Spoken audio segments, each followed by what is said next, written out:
Hello, everyone. How's it going? I'm doing great. It is Thursday. I think joint practice with the Bucks is going on as we speak. I am obviously not there, but we'll talk to people and do some reading, see what I can, see what happened there. But I think that's a really good event.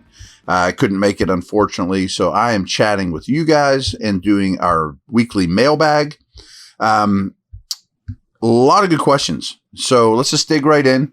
I'm at Williamson NFL. Give me a follow.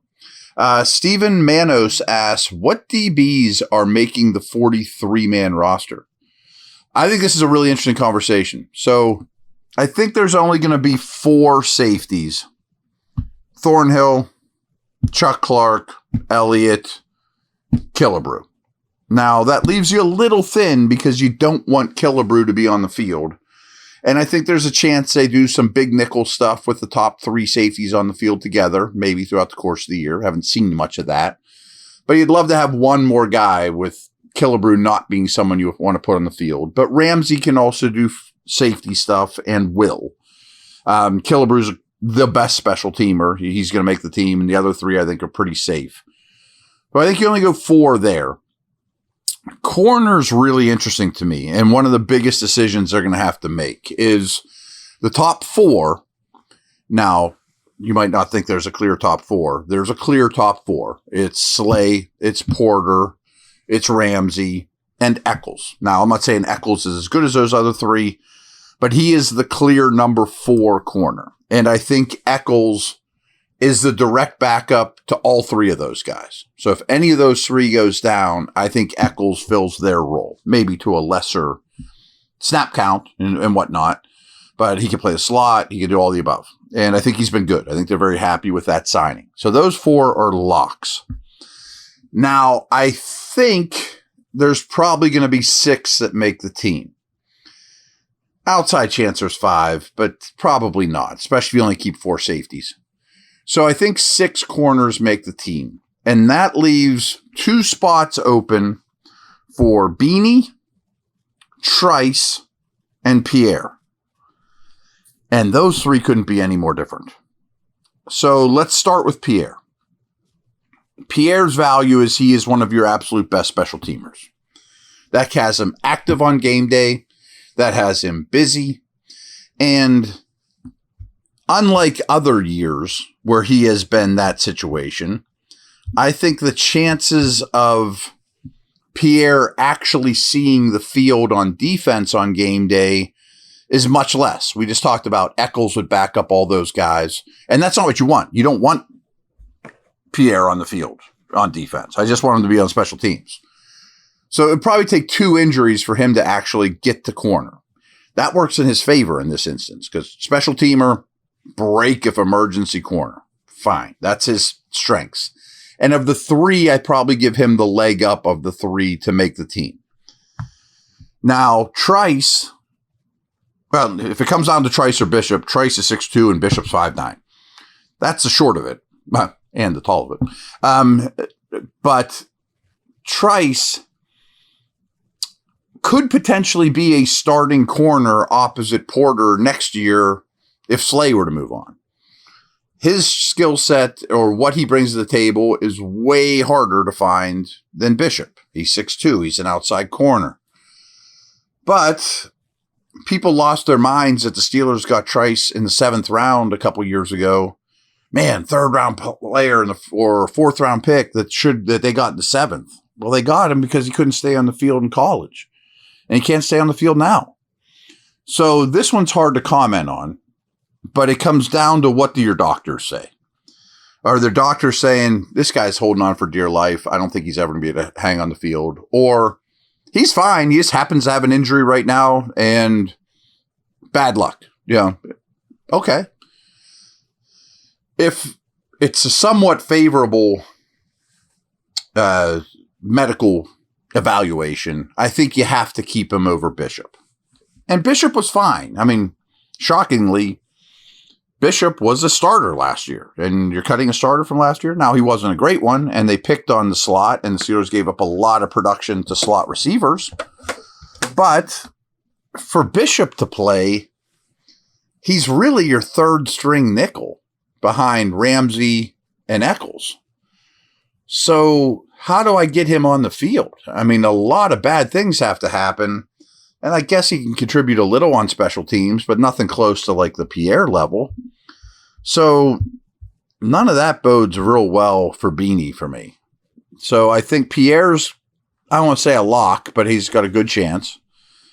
I would put Trice as probably the sixth guy, unless your doctors just say, I don't know what to do with this guy.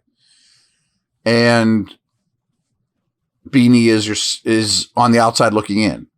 But I guess you could also make the decision that all these things are true about Beanie. He's stuck under the third stringer, and Trice can't stay healthy. Both could be negatives. Let's just keep 5, and we'll keep an extra whatever, linebacker or whatever. Back in my scouting days, it was hard to get noticed. It would have been awesome to have something like ZipRecruiter out there that could have just forwarded all my information to all the different teams or anything other that, something in the scouting world. Nothing like that at all.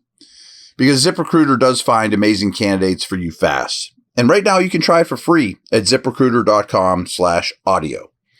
ZipRecruiter's smart technology identifies top talent for your roles quickly. Immediately after you post your job, ZipRecruiter's powerful matching technology starts showing you qualified people for it. ZipRecruiter lets you connect with top candidates immediately. You can use ZipRecruiter's pre-written invite to apply message to personally reach out to your favorite candidates and encourage them to apply sooner. 4 out of 5 employers who post on ZipRecruiter get a quality candidate within the first day. Try it for free at this exclusive web address, ZipRecruiter.com/audio. Again, that's ZipRecruiter.com/audio. ZipRecruiter, the smartest way to hire.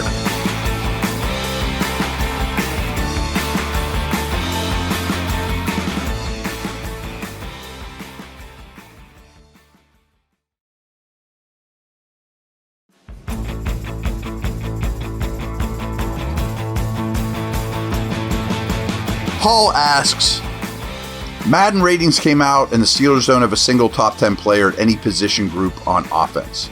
In particular, we like the tight end and RB rooms, but we still don't have a dude on that side of the ball. Does that worry you? Any potential candidates out there to be a top 10 in 2025? Yeah, it worries me. I mean, sometimes it's just about the Jimmies and Joes and instead of the X's and O's and having better players than your opponent. Now, the Steelers' offense is not dripping with better players than your opponent. Now, that doesn't mean DK Metcalf's not a good player, etc. But a top 10 receiver is really hard to come by. Now, I would argue Zach Frazier is easily a top 10 center and maybe number 2. So I don't play games. I'm old. I never really got into Madden. I can't believe he wouldn't be a top 10 ranked center. Maybe he is, and I'm misunderstanding this somewhere along the way.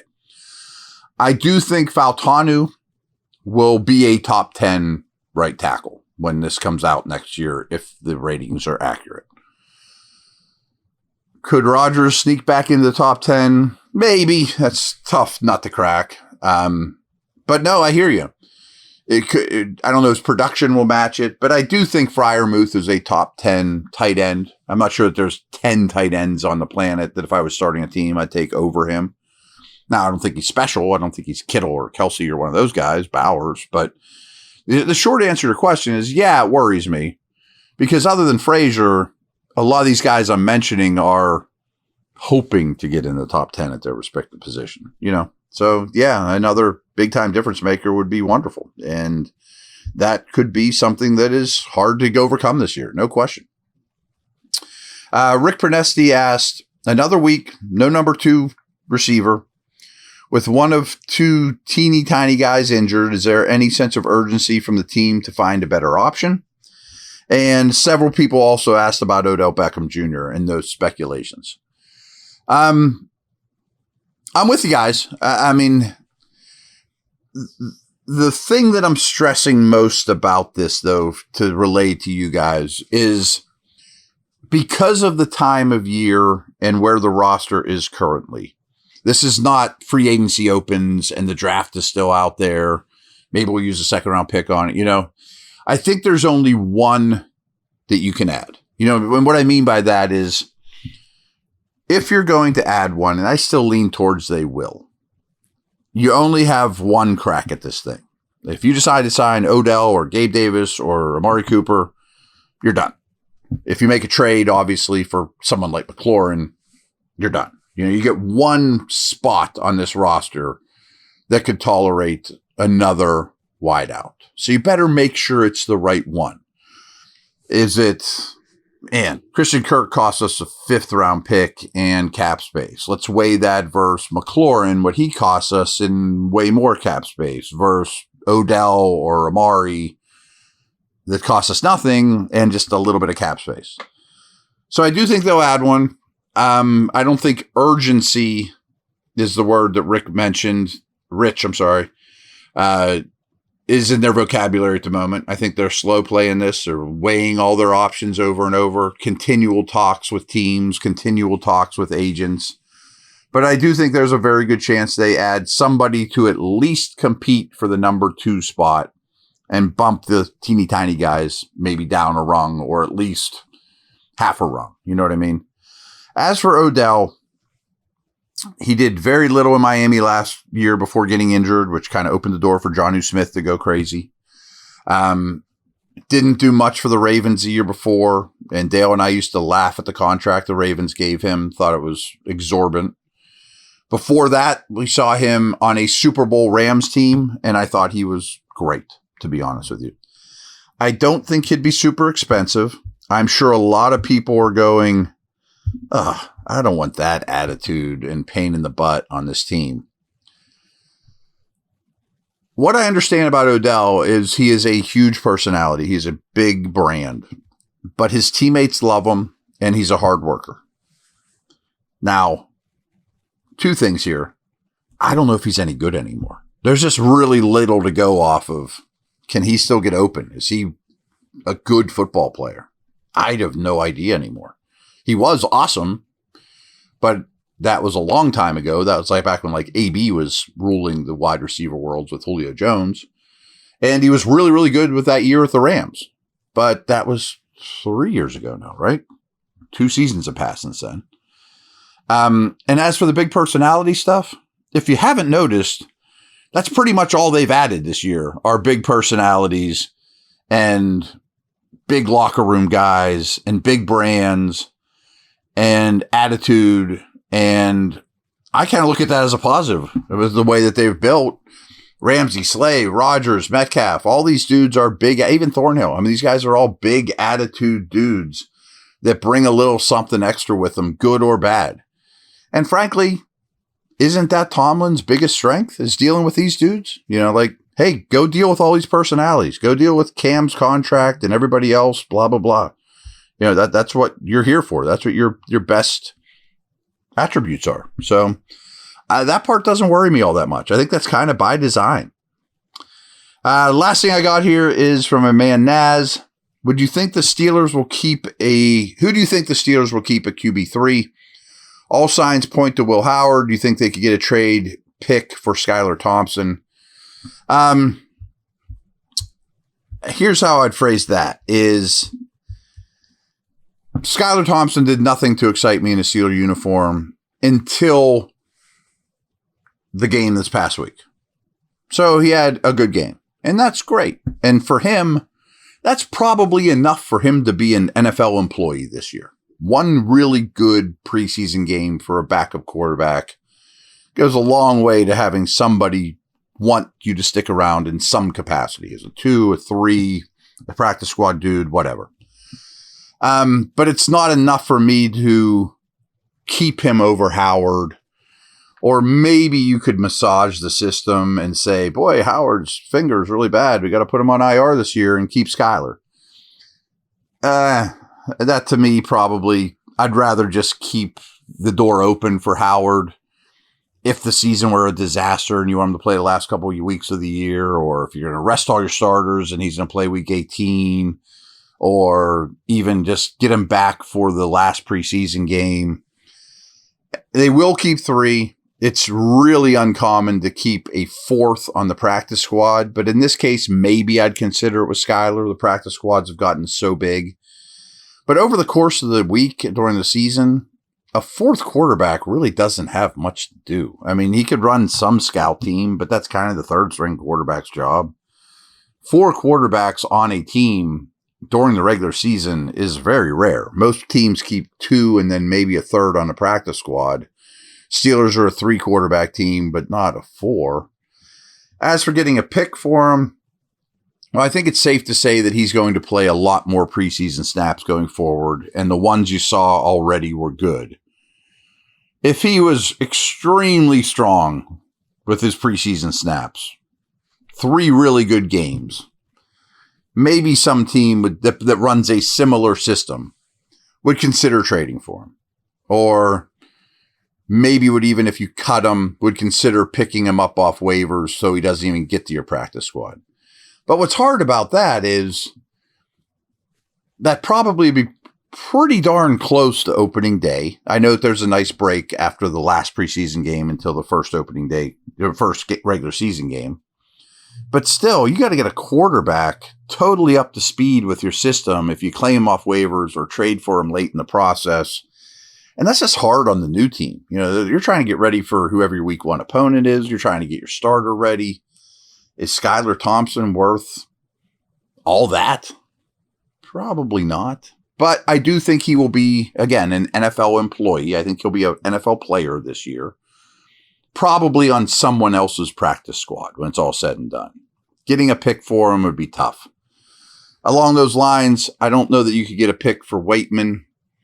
Could Holcomb be a guy that's a potential trade dude? Maybe. But I'm not sure that there's any of those in the cards at this moment. So there you have it. Last thing, since I did bring up Waitman, I do think it's Johnston's job as the punter. But I think Johnston is like a top 5 punter in the league. And Waitman's like the 20th best. However, there is contracts involved here that if you were to cut or trade Johnston, you save about $2 million in cap space. So while I'd rather have Johnston, I think they'll keep Johnston. He's just better. I like Waitman a lot. You do have to weigh, would you rather have Johnston or Waitman and $2 million in cap space to use to give to Cam Hayward or give it to Boz and just end that or whatever. Do whatever you want with it. So that's out there. But I just bring that up as potential trade candidates. I don't see a ton. All right, everyone. Take care.